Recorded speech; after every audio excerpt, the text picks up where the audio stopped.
Apparently this summer, it's all about the drugstore makeup collaboration. I've been seeing more drugstore brands recently partner with TV shows or movies to create makeup collections, and I've kind of shared my opinion on this. I'm usually skeptical about collections like this because I want it to be more than just about the packaging, but I think the one I'll be playing with today has gotten it right. Today I'm going to be testing the Profusion Teenage Mutant Ninja Turtles collection. First of all, the fact that the collection set comes in a pizza box, mwah, already hitting the nail on the head. So let's try this out. But first, if you're new here, hi, my name is Miranda. My channel is dedicated to budget beauty. If that sounds like your vibe, hit subscribe. I love that they did this pizza box detail. Now, I think the last Profusion collaboration I tried was their Jurassic Park collection. And with that collection, I do feel like they raised the bar for drugstore collabs. So let's take a look at what's inside this collection. First of all, we've got a new mirror. Now, in case you didn't know, all of my fun mirrors that I use in videos are from Profusion collabs. So you have seen my Jurassic Park one. It says Clever Girl on the front. And then, of course, my Mean Girls one, because the original Mean Girls movie is my favorite of all time. And on the front, it says, "You're like really pretty." So now we've got the Teenage Mutant Ninja Turtles one. It says COWABUNGA on the front, and it comes with this cute little pizza keychain. So we actually only have 3 main makeup items in this collection, and I'm not mad about it. So first, we have this Ooze Illuminating Glitter Jelly, and there are actually 3 shades in this product. So apparently these jellies can be used on the eyes or face. They are a vegan formula infused with vitamin E. I'm kind of expecting them to have a similar consistency to like the ColourPop Jelly Much eyeshadows. I'm just gonna open one really quickly. This is in the shade Ooze, it's the green one. Oh my goodness, that is crazy looking. Okay, let's just do a quick swatch. It is definitely softer than ColourPop Jelly Much. Okay, cool. It's basically a very thin kind of gel formula shimmer. This next one is Orange Ooze, although it looks a little bit more like pinky coral. That's really pretty. Yeah, that's almost like a champagne pink once it's blended out. And then finally we have Purple Ooze. Really excited about this one. Oh, this one is like a lot more liquidy than the other 2. Ooh, yeah, that one kind of feels like more slick.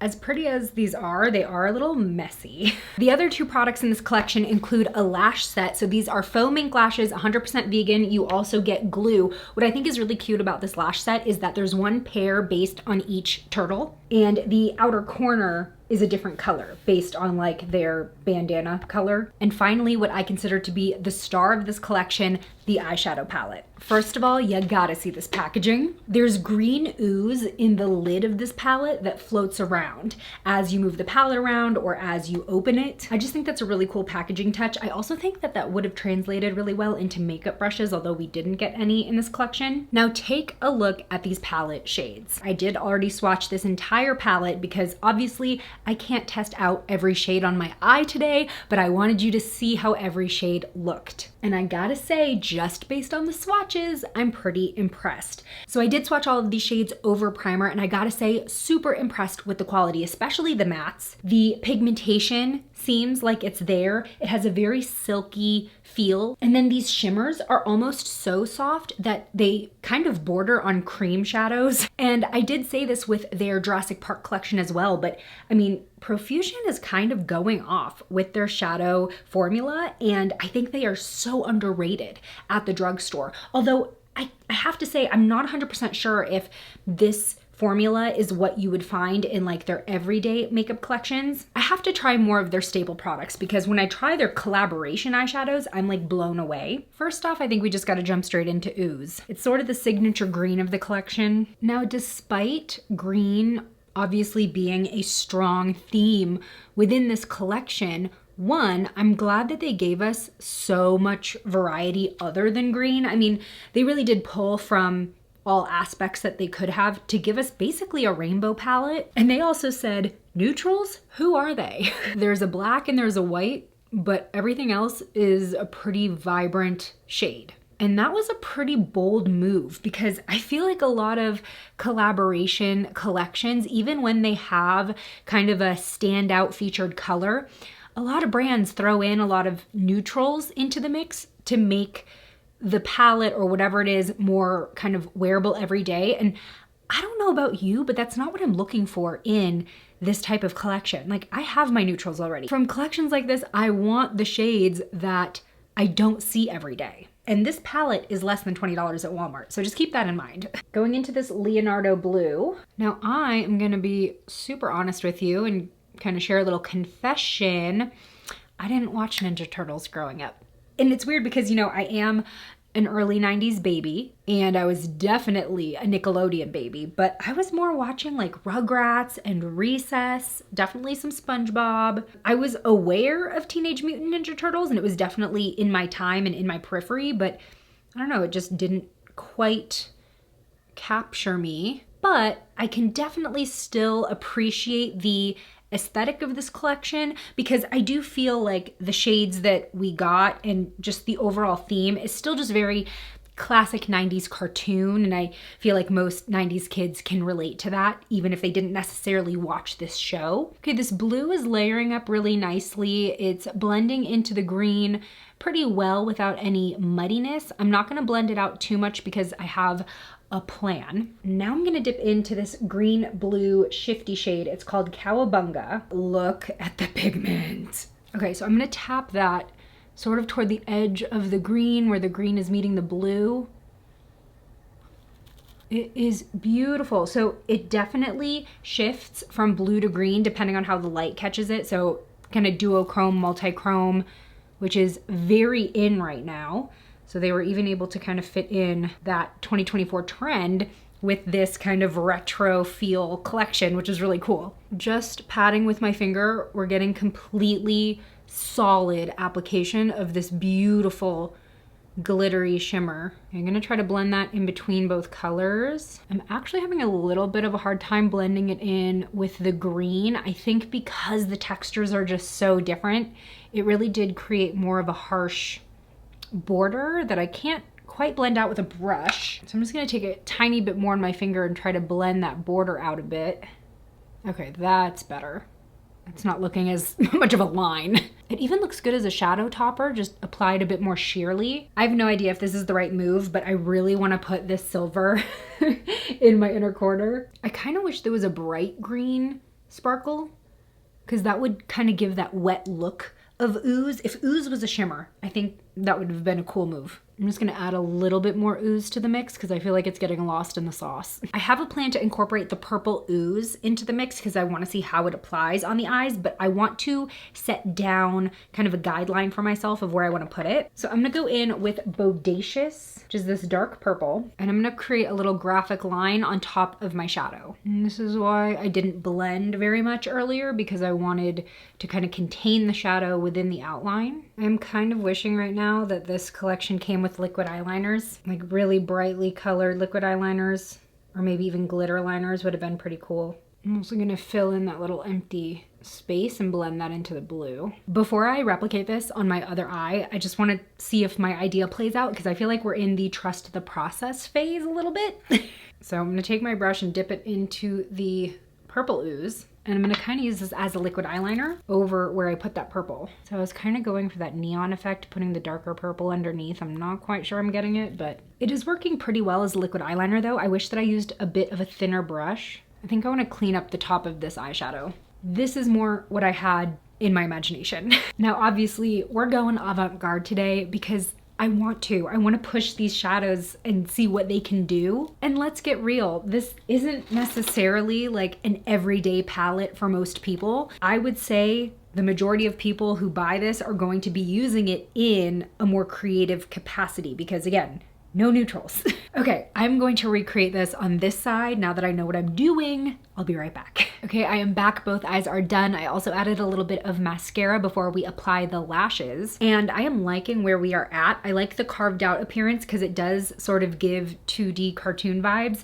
And I was going for kind of a superhero mask inspired look. Did I achieve it? I don't know, but the colors are vibrant. The sparkles are sparkling. Now, I'm already seeing kind of a problem with these lashes because they're way too long for my eye shape. I already know that just by looking at them. But when I trim lashes, I usually trim from the outer corner inward because I don't want to lose those really tiny inner lashes that make the lash look more natural in that area. But if I trim the outer corner on these, I'm getting rid of the color, which is what makes them like interesting. So I am now considering trimming these into half lashes. Now their lash glue is kind of in the form of a liquid liner. You're supposed to put it where you want the lash to go, apply it like a liner, and then pop the lash on top. So, ooh, okay, it's a little bit like thicker and jellier than I thought it would be. I typically don't apply my lash glue like this because I'm not sure if I'm getting the exact right length, but we'll see. Ooh, it's very sticky, okay. I don't think I applied it far enough inward because I feel like with the liner application too, it kind of gets all over my lashes, like my natural lashes. I feel like you can't really see the purple detail because it kind of blends into the purple makeup.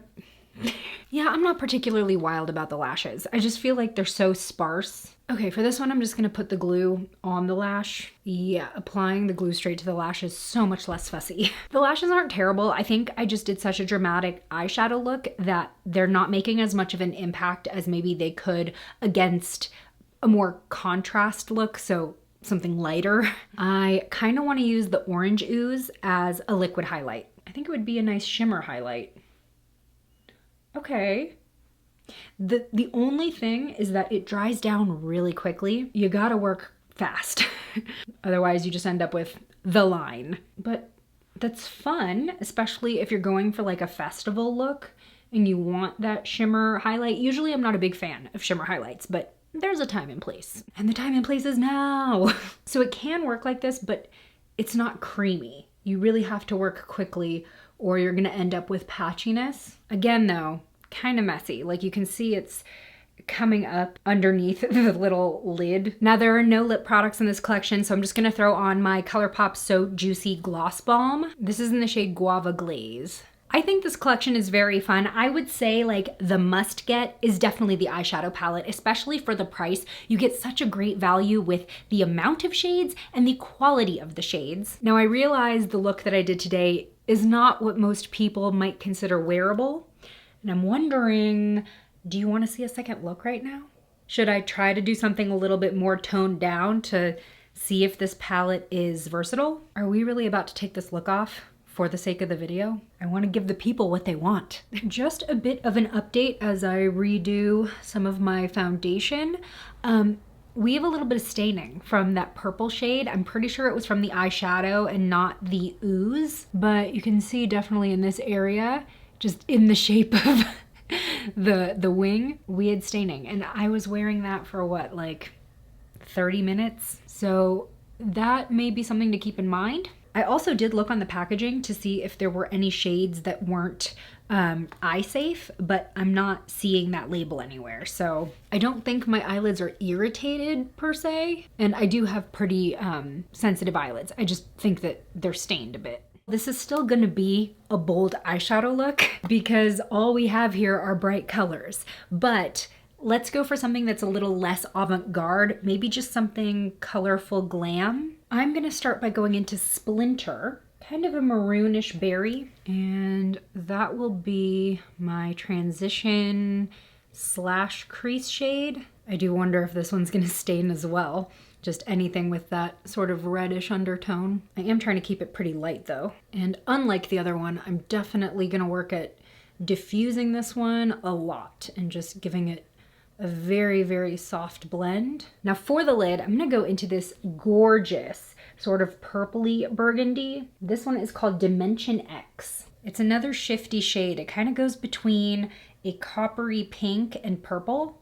I'm gonna put that all over the lid and then work it into the inner corner a bit, blend out the outer corner. This would also look really beautiful over a black cream eyeshadow. That would make the pink stand out a ton. If you've never put a duochrome or a multi-chrome eyeshadow over a black base, you gotta do it. It changes the entire appearance. I will say they apply much better with your finger versus a brush. I just feel like the oils and the texture of your finger really grip all of that shimmer and pigment better than brush bristles can, but that's just my preference. I'm gonna use Extra Cheese as my brow bone highlight, and maybe we'll put it in the inner corner as well. Using Fearsome Foursome, which is this deep black. So I'm just using that as some soft powder liner. I'm gonna get a nice smoky wing over here. Let's add my mascara back on. Okay, here is the more wearable look created with this Ninja Turtles palette, and I think it goes without saying that it's versatile enough to create these more normal looks that you can get away with wearing in the real world. This looks like a normal night out look for me, so even though there are no neutrals in this palette, you can definitely get more than just a super bright in your face look. Now, before we wrap up, I do want to make a comment about the number of products in this collaboration, because there really are only like 3 makeup items, and then we have the mirror, and that's on the smaller side compared to a lot of other collections that we see coming out. However, I think this gives the brand an opportunity to come out with products that really make sense for the vibe they're trying to give off and the theme that relates to whatever the collaboration is with. I said earlier how the last collaboration that I tried from Profusion was their Jurassic Park collection, and how they really hit it out of the park, in my opinion, at the time compared to a lot of other collaborations.